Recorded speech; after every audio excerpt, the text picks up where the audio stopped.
Casa do Sol, e após a pandemia, aí, eu acredito que vai dar até para outras pessoas voltarem a visitar esse museu, porque dá para visitar, dá para ficar como hóspede lá alguns dias, ficar...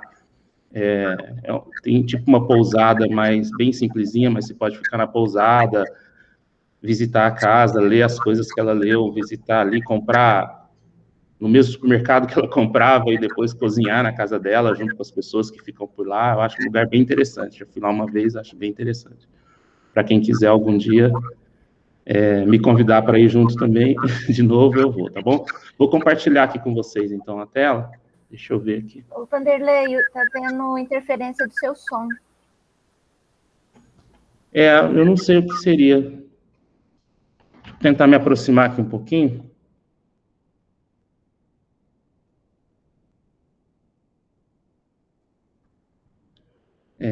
Eu vou mudar aqui, ver se vocês estão conseguindo visualizar toda a minha tela. Conseguem visualizar toda a minha tela? Certinho, perfeito. Conseguem visualizar a hora que eu passei a... Sim, tá tudo certo. Tá bom. Bom, pessoal, então, eu fiz algumas transparências aqui, mas são bem simples, tá? É só mesmo, na verdade, minha ideia é mais motivar quem não conheceu o Hilda Hilst, quem não leu ainda, ler um pouquinho das coisas sobre ela, porque das coisas que ela publicou, que são coisas bem interessantes. Eu acho ela uma figura bem cativante, do meu ponto de vista, tá bom? Essa é ela bem nova, né? Bom, então, como eu falei, ela faleceu em 2004, em Campinas, né? No início de 2004. Mas se eu quero falar um pouquinho, bom, lembrando aqui o que muita gente já sabe, eu coloquei o que todos sabemos, mas isso aqui é porque é o que aparece lá no Wikipedia quando você procura sobre a Hilda Hilst, né? Então, ela tem esse nome aqui, Hilda de Almeida Prado Hilst, mais conhecida como Hilda Hilst. Hilda Hilst nasceu em Jaú, né? E faleceu em Campinas, tá? Por algumas pessoas, ela é considerada uma das maiores escritoras portuguesas, né, em língua portuguesa do século XX, tá? Tem trabalhos inspirados aqui em James Joyce, Samuel Beckett e outras pessoas, né, talvez William Faulkner também, porque ela trabalha muito com fluxo de consciência, né? Então, se baseou bastante nos trabalhos desses autores também. Um pouquinho da história dela, na verdade, vou começar um pouquinho da história dos pais dela, né? Teve até um comentário hoje no WhatsApp, né, que o Vanderlei fez, que os escritores trabalham com alegria, né? Eu acho que eu concordo um pouquinho, talvez, com a crítica que a Tânia fez depois. Acho que foi a Tânia que fez, né? Porque ela disse que existe controvérsias, e no caso da Hilda Hilst, eu acho que é mais, não é que trabalha com alegria, mas talvez buscando um pouco de alegria, porque quando você vê a história da vida dos pais dela, você percebe que não deve ter sido uma coisa muito fácil conviver na mesma casa com os pais, apesar dela dizer que tinha muito amor envolvido, também tinha muita truculência. Na verdade, os pais dela se conheceram no Rio de Janeiro, o pai era um fazendeiro bem rico de Jaú, e eles se conheceram no Rio, e o pai foi embora para Jaú e deixou a Bedecilda lá. A Bedecilda é a mãe da Hilda, e Apolônio é o pai. A Bedecilda, apaixonada, foi embora para Jaú. Essa é a primeira parte da história, tá? Foi embora para Jaú e descobriu, tentando encontrar o Apolônio lá, descobriu que ele frequentava uma zona do Baixo Meretrício, né? E aí ela ficou por ali para tentar encontrar o Apolônio, e acabou encontrando, e os dois se casaram, né? Essa é uma das versões da história, né? A outra versão é que, na verdade, ela foi para Jaú para trabalhar mesmo nesse local e conheceu o Apolônio lá, certo? Até tem isso a própria Hilda Hilst contou, né? Que nas palavras da Hilda Hilst, quando estava bem velha, 67 anos, começou a me contar aos prantos que tinha sido prostituta mesmo. Falei, tá bom, mamãe. Deve ter sido uma experiência incrível, né? A Hilda Hilst tinha um senso de humor bem peculiar, né? Bom, o pai dela não gostou muito quando a Bedecilda ficou grávida. Ele, primeiro, que não queria filho, né? Quando ela ficou grávida, ele fez de tudo para ela tentar tirar a filha, né? Não conseguiu. E quando a Hilda Hilst nasceu, na verdade, ele ficou mais bravo ainda, né, quando ele descobriu que seria uma mulher. E ainda, segundo a própria Hilda de novo, né, ele gritou que seria um azar enorme, né, e acabou fazendo uma pirraça lá com a mãe, cortou grana, cortou leite, não tinha dinheiro para pagar a mercearia, tudo isso pelo fato de ter nascido uma menina, né. E, bom, tinha uma situação também muito grande, que talvez até por conta dessa história que a Hilda contou da mãe, né, dela trabalhar num prostíbulo em Jaú, da família dele, que era uma família de muita tradição lá em Jaú, né, não aceitar muito a Hilda como, a mãe da Hilda, né, a Bedecilda, como esposa dele. Então, ela sofreu bastante nessa época, e a Hilda, por tabela, sofreu também, né. Ao mesmo tempo que os dois brigavam muito por conta dessa história, também eles... na verdade, eles brigavam muito, né? Ela tentou matar o Apolônio algumas vezes, né? Tentou atirar nele algumas vezes.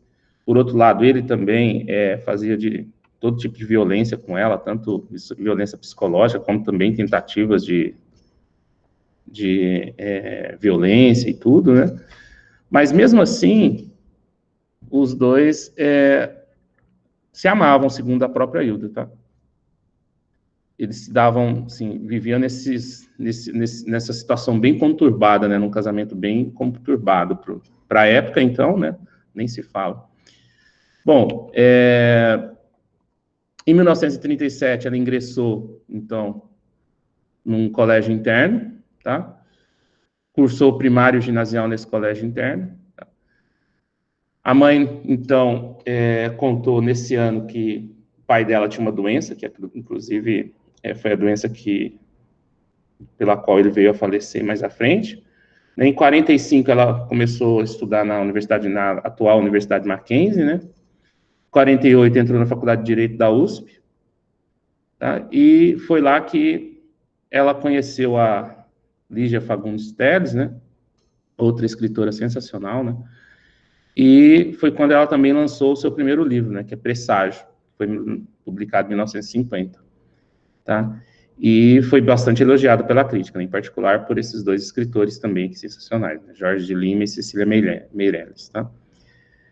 E aí, em 51, ela acabou tendo que também cuidar da vida do pai, né? Porque o pai já estava doente, e aí ela passou a ser a curadora do pai. O pai dela já estava bem doente. Inclusive, o pai dela faleceu de uma doença que eu não me recordo agora o nome, mas que é uma doença hereditária, e até ela dizia que por conta disso também ela nunca pensou em ter filhos, né? Porque ela tinha medo de que os filhos tivessem a mesma doença que o pai dela.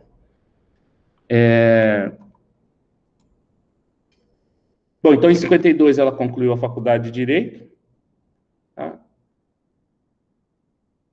Mudou-se então para Campinas, na fazenda que eu comentei, no sítio que eu comentei, da mãe dela, reformou o sítio, tudo. Em 1966, ela acabou então mudando para o sítio definitivo, que seria então a Casa do Sol, né, que fica lá, que é agora onde é o Instituto Hilda Hilst. Tá?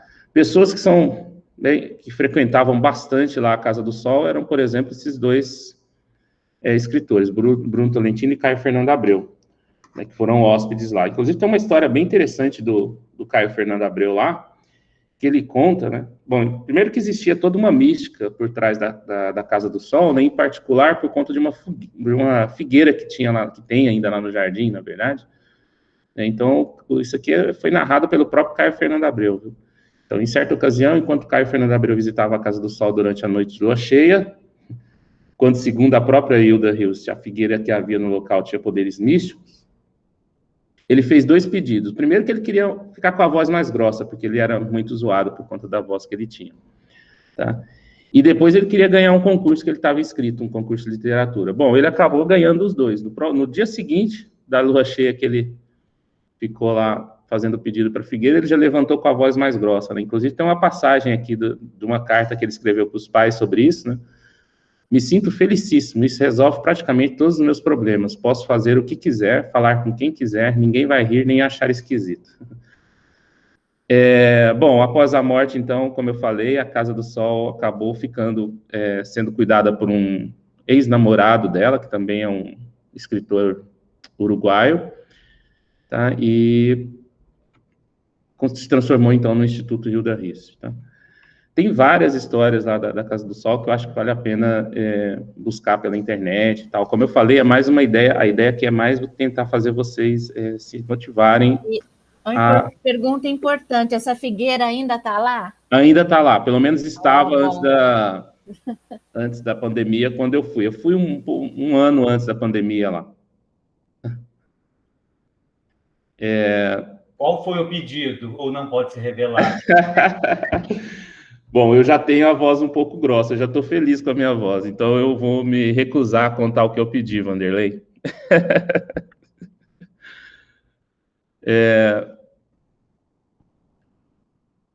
Outra coisa interessante da vida da Hilda Hirst é que ela, né, como na verdade eu percebo que isso acontece com a maioria das pessoas que eu considero como pessoas fora da curva, né, que são pessoas que, na minha opinião, são gênios, né, são pessoas muito questionadoras, né, eu acho que é só por conta do questionamento que a gente avança, né, e ela própria também acha isso, né, eu achei interessante depois, quando eu li isso sobre ela, porque era algo que já paira no ar, né, há algum tempo, para as pessoas que convivem no meio acadêmico e tal, né. Então ela conta, né, eu me pergunto o tempo todo, inclusive ela conta que tem uma professora da Unicamp que teve a pachorra de contar nesse livro dela, né, Obscena Senhora D, de 82, quantos questionamentos tinham no livro, né, e ela conta que tinha aqui mais de 300 questionamentos, né. Mas eu acho isso bem interessante, né? Aliás, eu acho essa frase dela aqui desse livro, do Cascos e Carícias, excelente e linda, né? O que será de nós todos mais tarde, se não dilatarmos nossos corações ao infinito, né? Esse é um dos questionamentos que eu acho muito bonito dela, tá? E de apresentação, eu tinha só isso. Eu quero só ler algumas coisas aqui, tá? Sobre ela, que eu acho que são interessantes. É rapidinho, não vou demorar muito, não. Eu tenho quantos minutos, Vanderlei? Só para eu saber.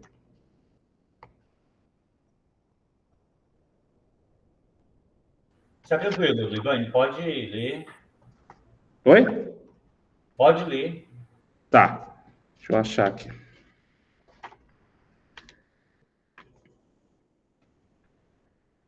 Só contar um pouquinho sobre uma cartinha que ela própria escreveu, né? Rapidinho aqui. Na verdade, é uma escritora que eu gosto também, que comenta sobre ela, que eu acho bem interessante. Né? Hilda Hirst, quando indagada sobre a maioria dos seus personagens serem homens e as mulheres ficarem renegadas a uma condição de estorvo, diz com ironia e deboche: porque meus personagens pensam muito. É difícil você imaginar uma mulher assim, com tudo isso na cabeça. São raras as mulheres com fantasias muito enriquecedoras. A fantasia que elas mais gostam parece que é o 69. Desculpa, talvez apareçam alguns termos aqui, mas é a Hilda falando, não sou eu, tá bom? É o mais imaginoso que elas conseguem. As mulheres querem ter filhos, gostam de penduricalhas, de dançar, de ir a bailecos e não sei o que mais. Realmente em sua prosa, a única personagem feminina que tem profundidade, que busca o saber, que se pergunta sobre a existência de Deus é a Senhora D, desse livro A Obscena Senhora D. Aliás, foi a única mulher com quem eu tentei conviver, diz a Hilda, né? Quer dizer, tentei conviver comigo mesma, não é? As mulheres não são assim tão impressionantes. Essa coisa de uma busca ininterrupta de Deus, como eu tive. Eu tenho uma certa diferença com as mulheres, porque sinto que elas não são profundas. É uma crítica dela, acho que para as mulheres do tempo dela, né? Tá? Ela também faz um comentário aqui sobre o que as pessoas achavam dela, né? Com termos bem chulos que eu não vou colocar aqui, mas ela tirava muito sarro dessas coisas da maneira peculiar, com o senso de humor peculiar que ela tinha e que aparece nos livros dela, que eu acho bem interessante, tá? É uma maneira de fazer uma crítica à sociedade de uma maneira, na minha opinião, de uma vanguarda enorme, né? Porque não sei, por exemplo, se feministas gostariam tanto da Hilda se ela tivesse viva até hoje. Não sei o que elas pensariam, né?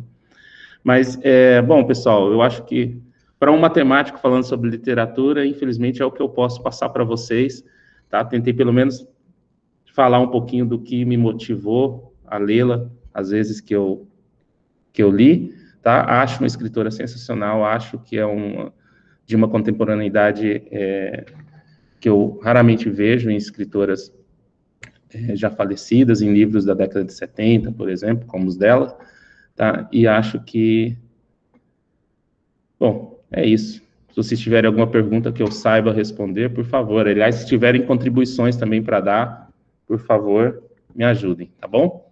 Obrigado pelos minutinhos aí para eu falar um pouquinho sobre ela. Nós agradecemos, Olivane, aí pela sua contribuição, pela apresentação da sua patrona. Acho que é muito interessante quando nós temos um patrono, uma patrona próximo, né? Assim como você escolheu ela por ter morado próximo à chácara dela, ouviu a fala da população em geral quando ela faleceu, né?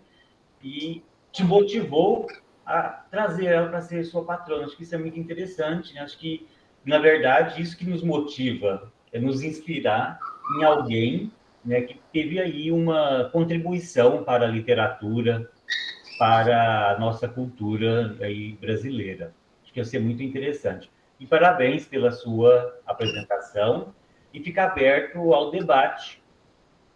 Perguntas, contribuições, todos nós. Obrigado.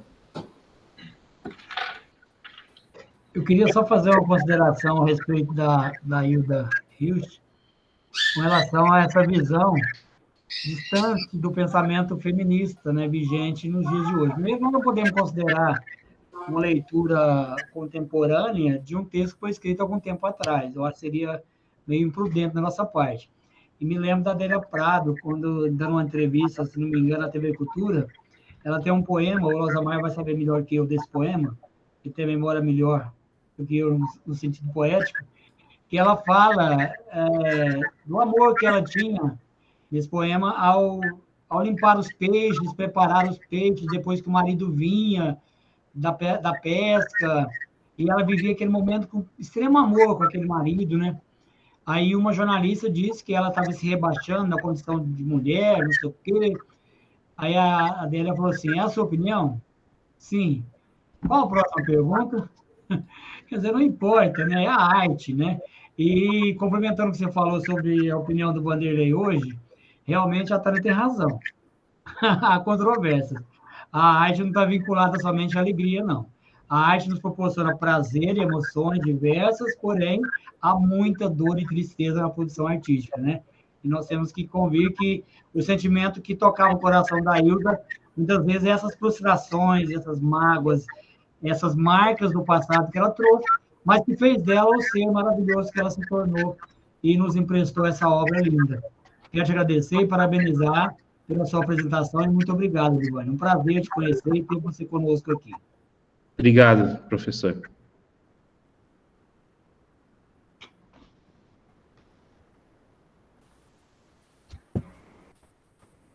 Eu também quero dar os parabéns para você, Livane, pela apresentação, pelas informações que você traz para a gente sobre a Hilda. Ela é uma autora muito interessante, né? Ela tem uma literatura complexa, profunda, produziu muito, a obra dela é vasta. Só que, assim, é engraçado, né? Ela foi mais um desses casos em que, durante a vida, ela não foi tão reconhecida, né? O seu sucesso, ela se torna best-seller, pelo menos para o público, após a sua morte, né? Ela sempre foi muito querida por escritores, né, que reconheciam nela um talento, e ela mesma se ressentia um pouco disso, né, de não conseguir falar de maneira mais ampla com o público, até talvez por causa disso ela entrou nessa questão de fazer uma uma literatura mais pornográfica para atingir uma parcela maior, né, de leitores. Eu gostaria de indicar, né, para quem tiver mais interesse, o site da Hilda Hilst. Ele é bem completo, tem muita entrevista, tem partes das obras, vale a pena, é só procurar no Google, vocês vão encontrar, é um site muito bom, vale a pena conhecer. É isso. Tânia? Eu só quero parabenizar, gostei muito da apresentação, gostei de ouvir as histórias, a história da vida dela, então só parabenizar mesmo, gostei. Tânia, eu acho que nós, passando essa pandemia, nós podemos combinar um dia para fazer uma visita até a Figueira. O que você acha? Acho ótima ideia, vou levar uma lista de pedidos. E eu vou levar um livro. Solange, Bom, primeiro eu quero parabenizar a Olivane pela apresentação. Fiquei muito feliz de ver a apresentação de uma pessoa que está quase que na mesma linha que eu aí, mais acadêmico nesse processo. Então, fiquei até mais tranquila para preparar a minha, para continuar aí no meu levantamento para apresentar a minha patrona. Então, fiquei muito feliz. Parabéns pela apresentação e parabéns pela escolha. Eu acho que, assim, a gente sempre tem que buscar, né, uma conexão com, na minha visão, né, uma conexão ali, e você encontrou uma conexão. Então, eu acho que isso é bem interessante, é bem legal. E me coloque aí nos candidatos nessa visita, tá, Tânia e Vanderlei. Tá? Só teve uma falha, né, Solange? Não teve bolero de Ravel, não aprendeu nada daquela aula, né? Pois então, né, Tânia? E ainda teve a surpresa, né, de saber disso. Eu fiquei pensando, meu Deus, qual será a imagem que ele ficou dessa aula, né?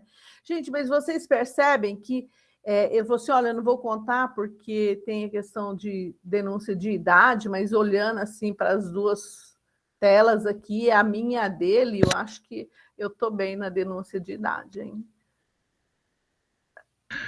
Com certeza, você está ótima. Meus cabelos ainda estão aqui e pretos, graças a algumas tecnologias. Com certeza. Mas não, eu optei por não fazer com boleiro de Ravel, porque na verdade eu não conseguiria fazer igual a Solange fez, então eu optei por não fazer. Mas depois vou querer ficou marcado, Solange. Fica tranquila que foi uma boa experiência.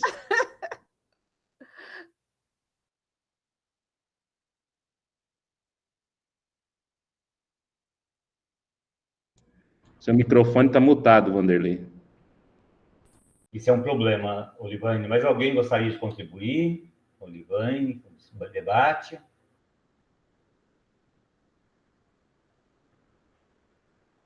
Várias pessoas escreveram no chat aí.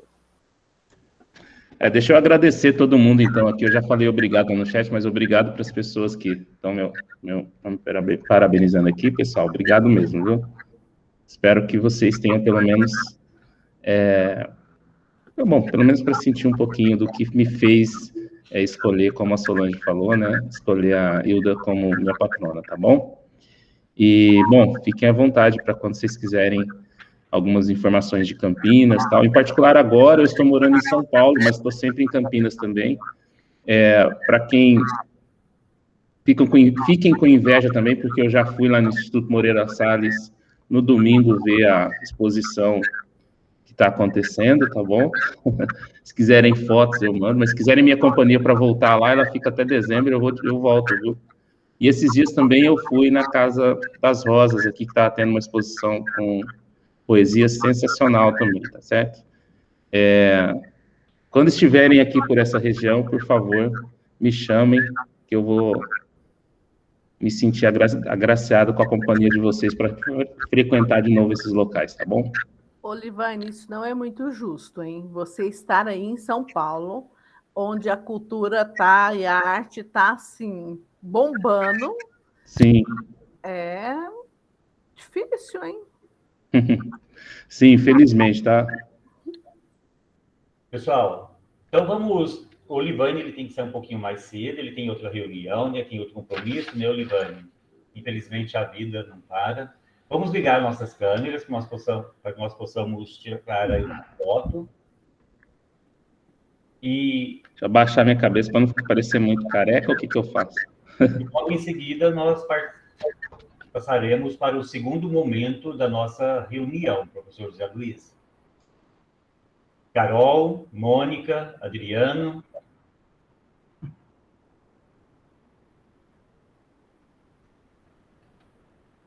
Ok. Gostaria apenas de parabenizá-lo e principalmente pela riqueza de informações que ele trouxe e de forma simples, né? E eu acho que isso é muito importante e retrata muito bem a escolha. Então, eu acho que tem muito a ver com o que fez eu escolher também o meu patrono. Então, acho que essa simplicidade, eu acho que ela é muito importante, principalmente no mundo, que hoje falta tanta empatia, né? Então é isso. Parabéns, viu, Olivane? Obrigado, Adriano. Obrigado. Então, agradecemos a participação de todos, os acadêmicos, efetivos, correspondentes, nessa 9ª reunião da Academia Frutalense de Letras, né? 9 meses de caminhada. Então, muito obrigado a todos que participaram da nossa reunião. Muito obrigado, Olivane, pela apresentação aí da sua patrona. Obrigado, pessoal. Ok, professor José Luiz?